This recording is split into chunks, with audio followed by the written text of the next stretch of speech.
Ketua KPK nonaktif Firly Bahuri kini harus legowo menerima kenyataan gugatan pra-peradilan atas penyidikan kasusnya ditolak oleh Hakim Tunggal Imelda Herawati sore ini.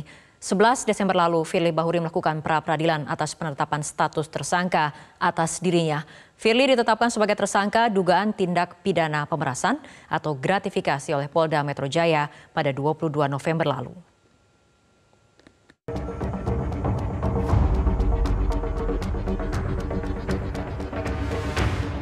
Penetapan status tersangka kepada mantan Ketua Komisi Pemberantasan Korupsi Firly Bahuri nyatanya belum final.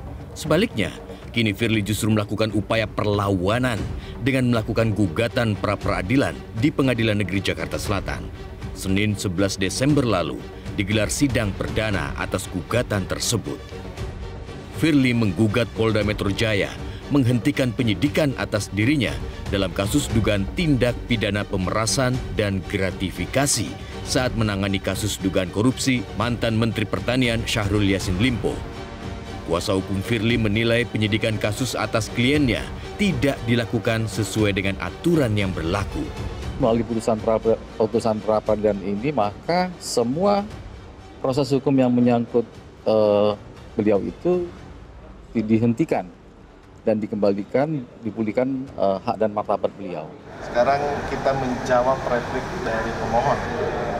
Ada 10 kurang lebih yang kita jawab, yang pada intinya jelas semua SOP, semua aturan yang berlaku, lex spesialis tentang pemberantasan tindak pidana korupsi sudah kami lakukan. Kita memiliki 4 alat bukti, ya. Dan di sini menguji tentang syarat formil, bukan material.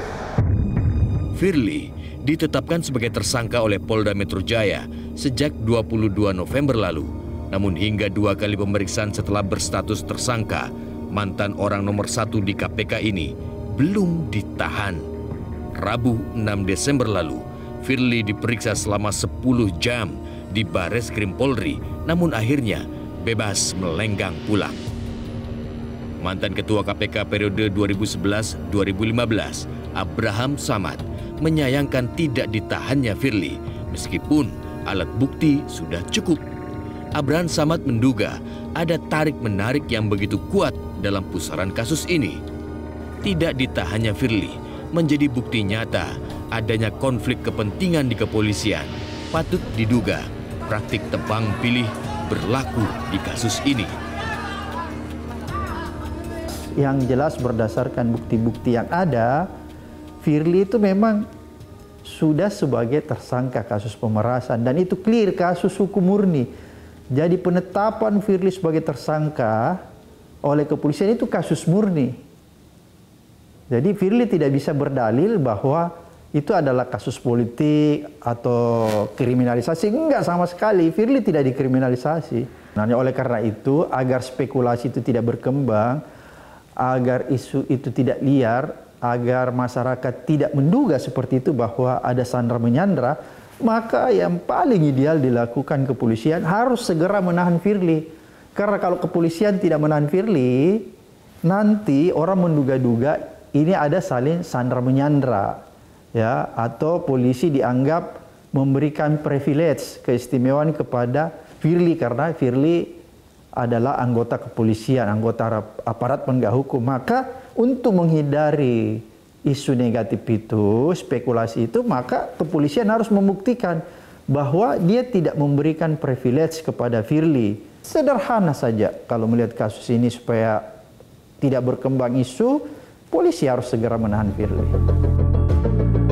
Komisi Pemberantasan Korupsi digadang-gadang menjadi pilar kokoh yang tegak berdiri memberantas gurita korupsi di negeri ini.